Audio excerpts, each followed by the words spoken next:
Hello my dear student, GTU જાગૃત આવાજ YouTube ચેનલની અંદર તમારું બધાનું હાર્દિક સ્વાગત કરું છું. મારું નામ છે કેપી. તો જીટીયુ ની અંદર પાસ થવું એ ડાબા હાથનો ખેલ છે? તો હા દોસ્તો, જીટીયુ ની અંદર અગર તમારે પાસ થવું છે અને એ પણ સારા માર્ક્સે અગર પાસ થવું છે, તો એના માટે હું તમને આજે આ સેશનની અંદર એવી 5 સરસ મજાની સ્માર્ટ ટિપ્સ આપવાનો છું કે એને અગર તમે ફોલો કરશો આખા વર્ષ દરમિયાન, યાની કે દરેકે દરેક સેમેસ્ટરની અંદર, તો ઓબ્વિયસલી તમે આરામથી સારા માર્ક્સે પાસ થઈ જશો. શું છે આ સ્માર્ટ ટિપ્સ? ઇવન અમે પણ જ્યારે કોલેજ લાઈફની અંદર હતા ત્યારે હું પણ આ 5 ટિપ્સને ફોલો કરતો હતો અને મારે દરેકે દરેક સેમેસ્ટરની અંદર બહુ જ સારા એવા એસપીઆઈ, સીપીઆઈ અને સીજીપીઆઈ જે છે એ મેન્ટેન થતા હતા. તો આ જે 5 ટિપ્સ છે એમાંની જે પહેલી ટિપ્સ જે છે એ શું છે? અને એ છે ગુજરાતી મીડિયમના સ્ટુડન્ટ માટે. પછી જે ટિપ્સ નંબર 2, 3, 4, 5 જે છે એ તો બધા જ સ્ટુડન્ટને લાગુ પડશે, ચાહે તમે ઇંગ્લિશ મીડિયમના હોય કે ચાહે તમે ગુજરાતી મીડિયમના હોય. એમાં પણ જે 5મા નંબરની ટિપ્સ છે એ તો એકદમ તમારા માટે બ્રહ્માસ્ત્ર થઈ જવાની છે. એકદમ તમારા માટે વરદાન છે. એને જો તમે ફોલો કરી લેશો તો લગભગ તમને કોઈ જ વાંધો આવશે નહીં. તો પહેલી ટિપ્સ છે કે જે ગુજરાતી મીડિયમ વાળા સ્ટુડન્ટ હોય છે, ગુજરાતી મીડિયમના સ્ટુડન્ટ, એમના માટે હું વાત કરીશ. બાકીની બધી ટિપ્સ ઇંગ્લિશ અને ગુજરાતી બંને મીડિયમના સ્ટુડન્ટ માટે છે. તો શરૂઆતમાં જ્યારે તમારી હવે કોલેજ ચાલુ થઈ ગઈ છે બેટા, તો ઇંગ્લિશ મીડિયમ વાળા સ્ટુડન્ટ જ્યારે ક્લાસમાં બેઠા હોય છે ત્યારે એમને તો કોઈ તકલીફ જ નથી પડતી. પણ ગુજરાતી મીડિયમ વાળો સ્ટુડન્ટ હોય, ઇવન હું પણ ગુજરાતી મીડિયમમાંથી ભણેલો છું, તો હું તો ક્લાસમાં જતો ત્યારે શરૂઆતમાં 1-2 મહિના તો આમ જોયા જ રાખતો. એકદમ આમ જોયા જ રાખીએ સરને. સર એકદમ થ્રુ આઉટ ઇંગ્લિશમાં બોલતા હોય. અમુક સારા ફેકલ્ટી હતા કે જે હિન્દીમાં બોલતા, તો એમાં મજા આવતી. પણ જે ફ્લુઅન્ટ ઇંગ્લિશ બોલતા હતા એમાં તો કશી ખબર જ ના પડે. તો એના લીધે શું આપણે ડિમોટિવેટ થવાની જરૂર છે? ના. તમે એક વસ્તુ જુઓ કે કોઈ પણ સબ્જેક્ટ હોય છે એની અંદર 3 ટાઈપની વસ્તુઓ હોય છે. પહેલી કે જે સબ્જેક્ટ છે એની અંદર માત્ર ને માત્ર એક્ઝામ્પલ હોય છે, દાખલાઓ હોય છે, જેને આપણે કહીએ. હવે દાખલાઓમાં તો ઇંગ્લિશ હોય કે ગુજરાતી હોય, ક્યાં એટલો બધો ફરક પડે? તમે મને કહો. મેથેમેટિક્સ હોય તો એ તમે ગુજરાતી મીડિયમમાં ભણ્યા હોય કે ઇંગ્લિશ મીડિયમમાં ભણ્યા હોય, તમે કેલ્ક્યુલેશન તો એઝ ઇટ ઇઝ જ કરવાના છો ને. બહુ તો તમે શું કરશો? લેટ, ધેમ, એપ્લાય, એલ હોસ્પિટલ રૂલ, આવું જ કંઈક લખવાના છો. એનાથી વધારે કશું લખવાના નથી. અધરવાઇઝ કંઈક આવું લખશો કે ભાઈ પાર્શિયલ ડેરિવેટિવ આપણે કરીએ છીએ એક્સ ની રિસ્પેક્ટમાં, again partial derivative with respect to X. આવી કંઈક અલગ ટર્મિનોલોજી જે છે એ તમે મેથેમેટિક્સમાં યુઝ કરવાના છો. એવી રીતે કોઈ પણ સબ્જેક્ટ હોય તો એક અગર એક્ઝામ્પલ આવે છે તો એમાં ઇંગ્લિશ શું અને ગુજરાતી શું એટલો બધો કંઈ ડિફરન્સ હોતો નથી. બીજું સબ્જેક્ટની અંદર આવતા હોય છે ડેરિવેશન. જેમ કે ફિઝિક્સ લઈ લો કે બીજા કોઈ સબ્જેક્ટ લઈ લો, તો એની અંદર ડેરિવેશન આવે. બરાબર? એ ડેરિવેશનમાં પણ શું હોય? જનરલી સ્ટેપ જ હોય છે અથવા ડાયાગ્રામ હોય. તો અગર તમે સ્ટેપ સારી રીતે કવર કરી લો છો અને ડાયાગ્રામ સારી રીતે કવર કરી લો છો, તો એમાં પણ તમને પૂરા માર્ક્સ મળશે. હવે અમુક સબ્જેક્ટ એવા હોય છે કે જેની અંદર માત્ર ને માત્ર થિયોરી જે છે એ વધારે હોય છે. જેમ કે આપણે બેઝિક ઇલેક્ટ્રોનિક સબ્જેક્ટની વાત કરીએ તો એમાં સૌથી વધારે પાર્ટ જે છે એ થિયરીનો છે. એક્ઝામ્પલ એટલે કે ન્યુમેરિકલ જે છે એ બહુ જ ઓછા હોય. તો હવે આવા સબ્જેક્ટ જ્યારે આવે ત્યારે ગુજરાતી મીડિયમ વાળા સ્ટુડન્ટે શું કરવું જોઈએ, as well as English medium વાળા સ્ટુડન્ટે પણ શું કરવું જોઈએ? તો બેટા સૌથી પહેલા તમે કોઈ એક થિયરી વાંચો, બરાબર? તો સૌથી પહેલા એ થિયરીને તમે ગુજરાતીમાં કન્વર્ટ કરવાની કોશિશ કરો. સર પણ અમને ઇંગ્લિશનું ગુજરાતી નથી આવડતું. ના બેટા, એવું નથી. ઇંગ્લિશનું ગુજરાતી કરવું સહેલું છે, ગુજરાતીનું ઇંગ્લિશ કરવું અઘરું છે. અથવા તમારા જે ફેકલ્ટી હિન્દીમાં બોલે છે જે કોલેજની અંદર, એ શું કહેવા માંગે છે એને તો સમજી લો. જેમ કે બેઝિક ઇલેક્ટ્રોનિક્સનો આપણા કોર્સની અંદર તમે જોવા જાઓ તો હું બધી જ વસ્તુ તમને હિન્દીમાં એક્સપ્લેન કરું છું કે ભાઈ ઇન્ટ્રિન્સિક સેમિકન્ડક્ટર છે, એક્સટ્રિન્સિક સેમિકન્ડક્ટર છે. ઇન્ટ્રિન્સિક જે હોય છે પ્યોર હોય છે. એક આપણે કહાની હોય, જેમ પિક્ચર કેમ જોતા હોય ને એમાં કંઈક સ્ટોરી હોય, એવી રીતે પહેલા એને ગુજરાતીમાં યાદ રાખવાની કોશિશ કરો. અગર તમે ઇંગ્લિશ મીડિયમ વાળા છો તો તમે એને હિન્દીમાં સ્ટોરી યાદ રાખવાની કોશિશ કરો. અને પછી એ તમને સ્ટોરી યાદ રહી જાય પછી એ સ્ટોરીને તમે તમારી નોટ પેનમાં ઇંગ્લિશમાં કન્વર્ટ કરવાની કોશિશ કરો. બહુ તો શું થશે? મને એક વસ્તુ કહો. બહુ તો શું થશે? તમે જે સ્ટોરીને ઇંગ્લિશમાં કન્વર્ટ કરો છો એ સ્ટોરીની અંદર તમારે એક વસ્તુ ખાસ ધ્યાન રાખવાની કે જે ટેકનિકલ વર્ડ છે એ તો પ્રોપર જ લખાવા જોઈએ. ગ્રામેટિકલ મિસ્ટેક હશે ચાલશે. હવે હું એમ લખું આઈ એમ કેતન સુતરિયા, ગ્રામેટિકલી પરફેક્ટ છે, પણ હું એમ લખું આઈ કેતન સુતરિયા, એમ મેં કાઢી નાખ્યો, એ એમ મેં કાઢી નાખ્યો, તો આ ગ્રામેટિકલી મિસ્ટેક છે.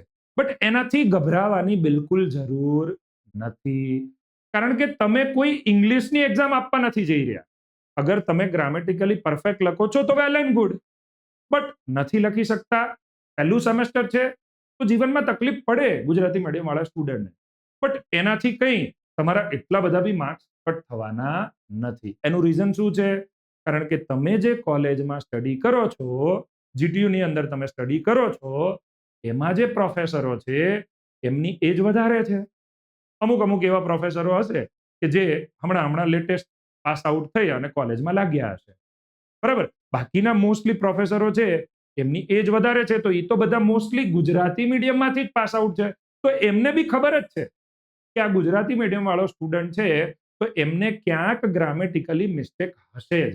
એટલે તમે જે થિયરી સમજ્યા, ઇંગ્લિશની થિયરી સમજ્યા, એને તમે ગુજરાતીમાં કન્વર્ટ કરી અને પછી તમે એને સમજ્યા અને તમારી રીતે તમારે નોટ પેન લઈને તમારે એને ટ્રાય કરવાની, ઇંગ્લિશમાં લખવાની. બટ એની અંદર ટેકનિકલ વર્ડ કમ્પલસરી આવવા જોઈએ. તૂટી ફૂટી ઇંગ્લિશ હશે તો ચાલશે, એના તમારે એટલા બધા માર્ક્સ કટ થશે નહીં.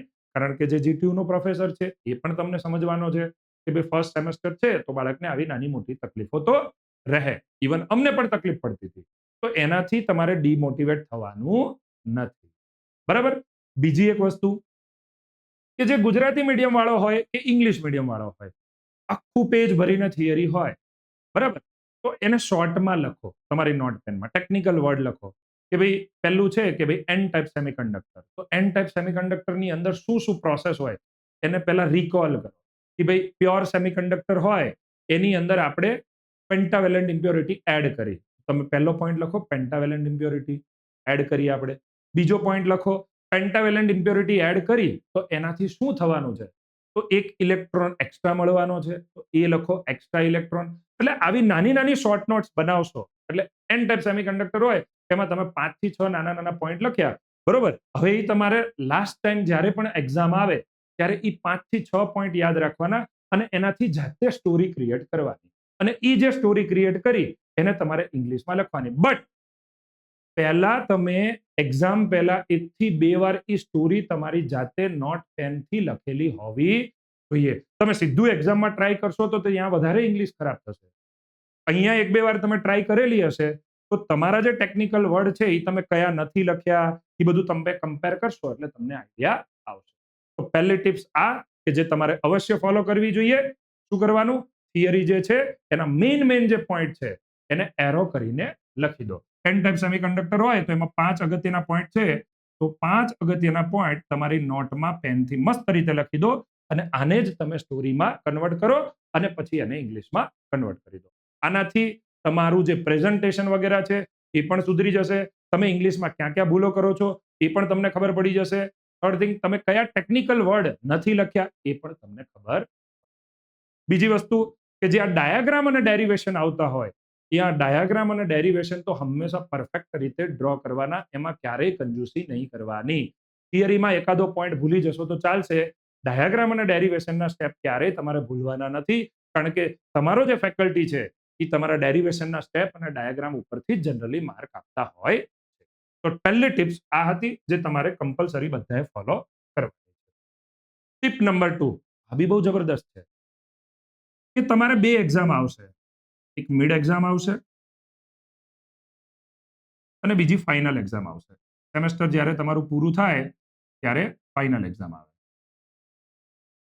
તો ઘણા બધા સ્ટુડન્ટ સાથે અલગ પ્રકારનું કોડિંગ કરી રહ્યા હોય, ટ્યુશન ક્લાસીસમાં અલગથી કોડિંગ શીખ્યા હોય, તો એમને ટાઈમ ઓછો મળતો હોય, તો એવા સ્ટુડન્ટોએ શું કરવું? અથવા જે રેગ્યુલર બીજી કોઈ એક્ઝામોની પ્રિપેરેશન વગેરે કરી રહ્યા હોય, જેમ કે ગેટની એક્ઝામની પ્રિપેરેશન તમે સાથે સાથે કરી રહ્યા હોય, તો એવા સ્ટુડન્ટે ક્યાંથી ટાઈમ કાઢવો? તો તમે અગર તમારા રેગ્યુલર રૂટીનમાં ટાઈમ નથી કાઢી શકતા, તો તમારે શું કરવાનું કે જ્યારે પણ મિડ સેમેસ્ટરની એક્ઝામ આવે છે, જનરલી તમારો અત્યારે ઓગસ્ટ મંથ ચાલે છે, તો સપ્ટેમ્બરના એન્ડમાં લગભગ તમારી મિડ સપ્ટેમ્બર પછી તમારી મિડ સેમેસ્ટરની એક્ઝામ આવશે.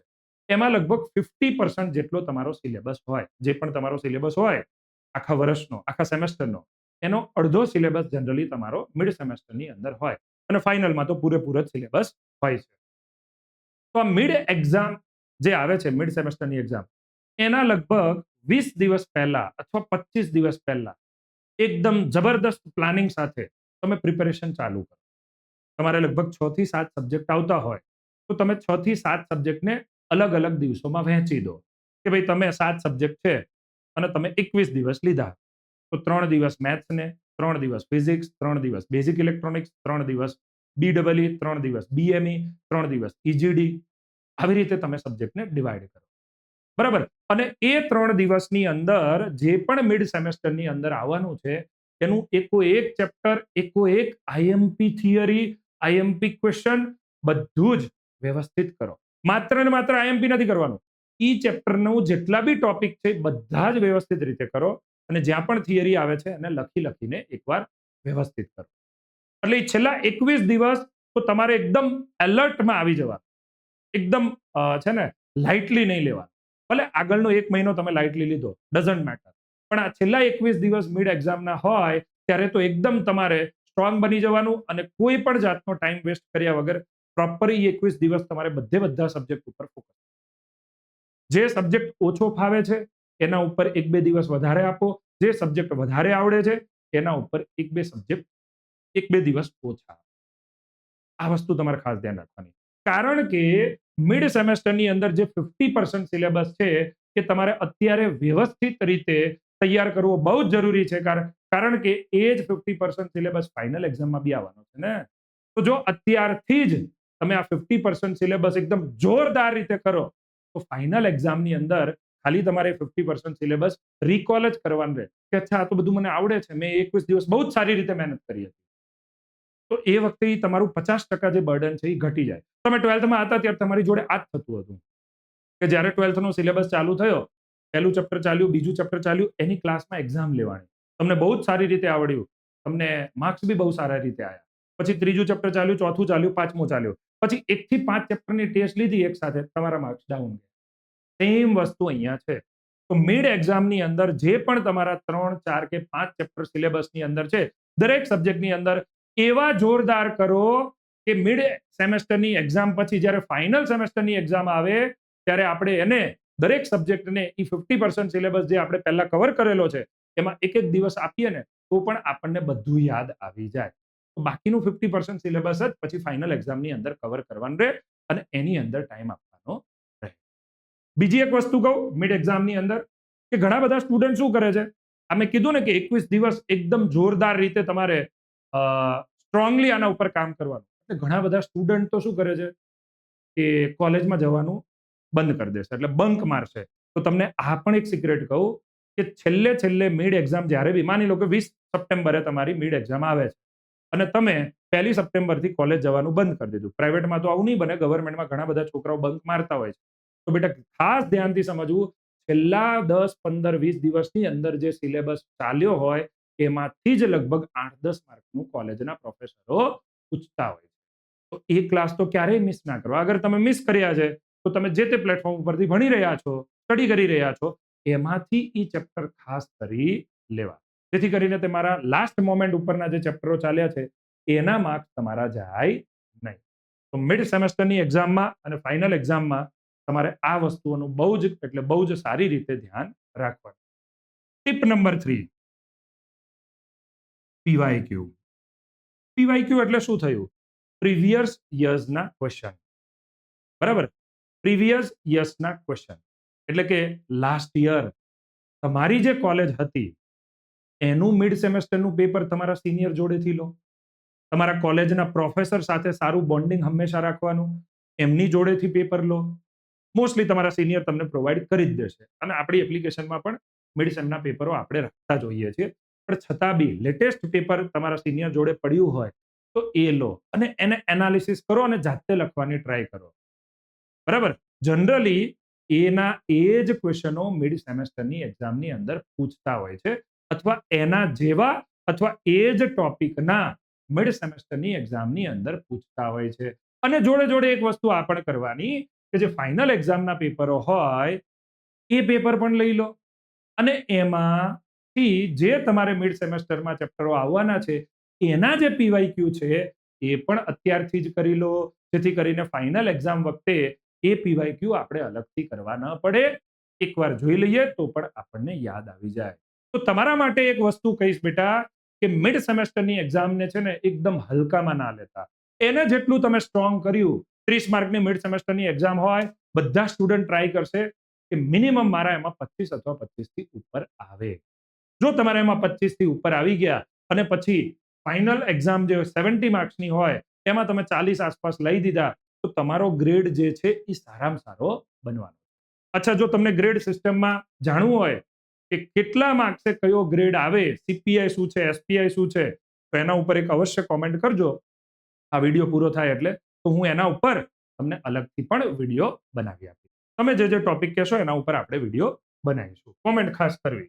તો પીવાયક્યુ ને બહુ જ એટલે બહુ જ તમારે ઇમ્પોર્ટન્ટ આપવાનો. હું તો કહું છું, માની લો કે તમે વીજીઈસી કોલેજમાં છો કે એલડીમાં છો કે બીવીએમમાં છો, તો છેલ્લા 4-5 વર્ષના જેટલા પણ મિડ સેમેસ્ટરના પેપર છે એ બધા જ લઈ લો અને એને બધાને સોલ્વ કરો. એટલે તમને એક આઈડિયા આવી જાય કે આ પેપરમાં મારાથી કેટલું સોલ્વ થાય છે. અને લગભગ 99% તમે જોશો, પહેલું પેપર તમે સોલ્વ કર્યું, બરોબર, બીજું પેપર સોલ્વ કર્યું, ત્રીજું પેપર સોલ્વ કર્યું, ચોથું પેપર લેશો ને એટલે તમને એમ લાગશે આ તો પહેલા પેપરમાં આવી ગયો હતો, આ ક્વેશ્ચન તો બીજા પેપરમાં આવી ગયો હતો, અથવા આના જેવો આવી ગયો હતો. એટલે તમને ત્યાં જ અનુભવ થવા માંડશે કે અચ્છા, એકની એક પેટર્નના ક્વેશ્ચનો વારંવાર રિપીટ થાય છે. બરાબર? પણ એવું નહીં માનવાનું કે ખાલી ને ખાલી છેલ્લા 5 વર્ષના પેપર આપીને જતા રહીએ. પાસ થઈ જાઓ, 30 માંથી 12 માર્ક લાવો એટલે તમે પાસ થઈ જ જવાના છો. બટ આપણે એવી ટ્રાય કરવાની છે કે મિડ સેમેસ્ટરની અંદર આપણે 25 ઉપર માર્ક્સ રહે, જેથી કરીને તમારો ફાઇનલ જે રિઝલ્ટ બને એ બહુ જ સારું બને. Tip number 4. ટીપ નંબર 4 છે એ બહુ જ અગત્યની છે. શું છે ટીપ નંબર 4? 4 જે છે એ ખાસ તમે ધ્યાનમાં રાખજો કે જે પણ તમારી એક્ઝામ લેવાય છે, બરોબર, એની અંદર જેમ કે ફાઇનલ સેમેસ્ટરની એક્ઝામ છે તમારી અત્યારે, એમ માની લો કેટલા માર્ક્સની હોય? 70 માર્ક્સ. 70 માર્ક્સની એક્ઝામ, પ્રાઇવેટ કોલેજ હોય તો તમારે 60 માર્ક્સની હોય, તો એના પણ પીવાયક્યુઝ હોય. બરાબર? એ તો તમે જોવાના જ છો. દરેકે દરેક પીવાયક્યુ 2019 થી લઈ અને 2026 ના જેટલા પણ પીવાયક્યુ છે એ તો તમે સોલ્વ કરવાના જ છો. બધે બધા, એક પણ છોડવાનો નથી થતો. બટ આ જે પીવાયક્યુ છે એને તમે ખાલી જોશો તો તમને આવડી જશે. અમે તો પીવાયક્યુ સોલ્વ કરાવતા હોય, પણ તમે શું કરો છો? તમે એ પીવાયક્યુ જુઓ છો અમારી નોટ્સમાંથી? ના. એ પીવાયક્યુ પણ તમે જાતે સોલ્વ કરો. એકવાર તો તમે સોલ્વ કરેલા હોવા જોઈએ ને. જો તમે ખાલી જોઈને બેટા ગયા તો પેપરની અંદર તમારી પેન અટકી જશે. પણ જો તમે એકવાર જાતે સોલ્વ કરેલું હોય, ક્યાંય પણ જોયા વગર, તમને ભૂલ પડે તો જુઓ, બાકી ક્યાંય પણ જોયા વગર જો તમે સોલ્વ કર્યો હશે અને એ જ ક્વેશ્ચન તમારી ફાઇનલ એક્ઝામમાં પૂછાશે, તો ઓબ્વિયસલી તમારી પેન અટકવાની નથી. તો આ વસ્તુ તમારે ખાસ ધ્યાનમાં લેવાની. બરાબર બેટા? અધરવાઇઝ તમને પ્રોબ્લેમ થશે. તો પેપર જે તમારું હોય, મિડ સેમેસ્ટરનું પેપર હોય કે ફાઇનલ એક્ઝામનું પેપર હોય, એમાં તમારે એક વસ્તુ એડ કરવાની છે ટીપ નંબર 4 ની અંદર, કે ક્વેશ્ચન પેપર જે છે આપણું, એની અંદર એવા ક્વેશ્ચન પહેલા ઉઠાવો કે જે તમને સારી રીતે આવડતા હોય. માની લો કે પહેલો ક્વેશ્ચન તમે જોયો, તમે એવો જોયો જ નથી, તો તમને આવડવાનો બી નથી. સીધી વસ્તુ છે. આપણે મેજોરિટી ક્રાઉડની વાત કરીએ છીએ. જે છોકરું હોશિયાર છે એને તો આવડી જ જવાનું છે, પણ મેજોરિટી સ્ટુડન્ટ એવરેજ હોવાના છે.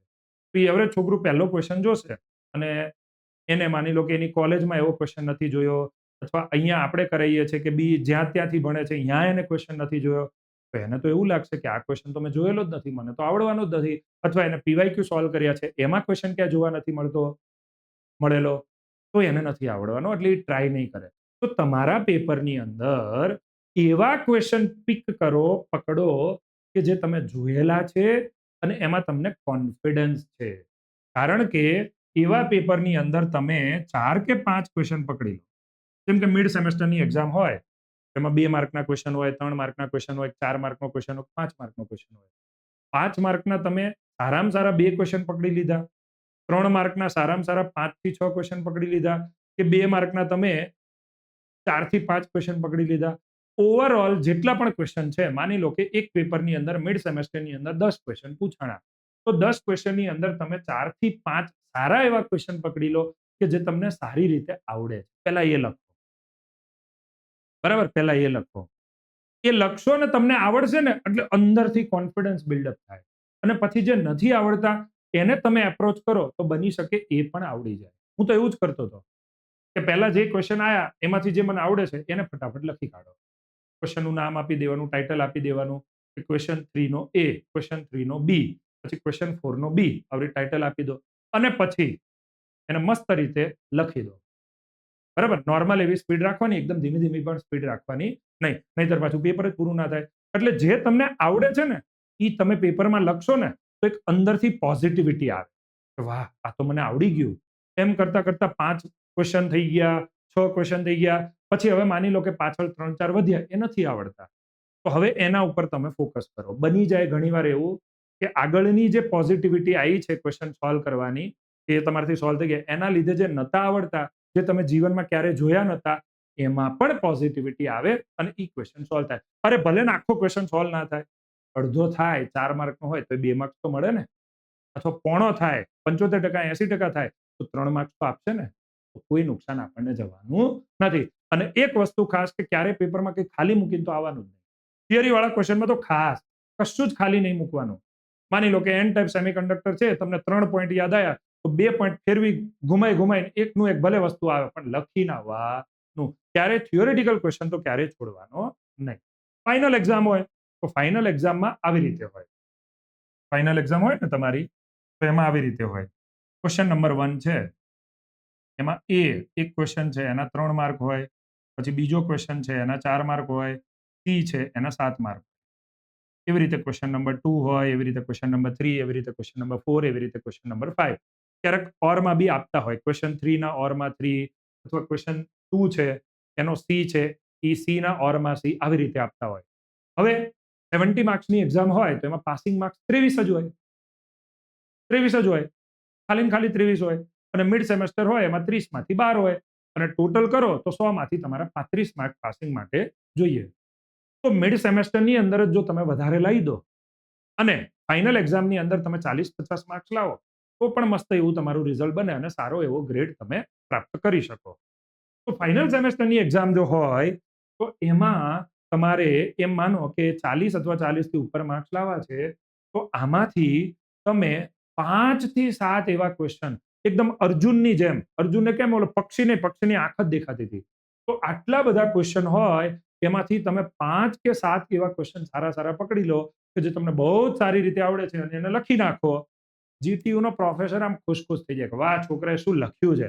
અને વિધાઉટ ચેકચાક, નાની મોટી ચેકચાક થાય વાંધો નથી, પણ એકદમ સારી રીતે તમે જો એને આમ વ્યવસ્થિત રીતે રિપ્રેઝન્ટ કરીને આન્સર આપ્યો એટલે જીટીયુ નો પ્રોફેસર ખુશ થઈ જાય. પછી પાછળ જે તમને ક્વેશ્ચન નતા આવડતા એમાંય તમે જો થોડું જાજુ લખ્યું હોય તો એના પણ માર્ક્સ છે. કેમ કે 7 માર્ક્સના ક્વેશ્ચન હોય. બરાબર?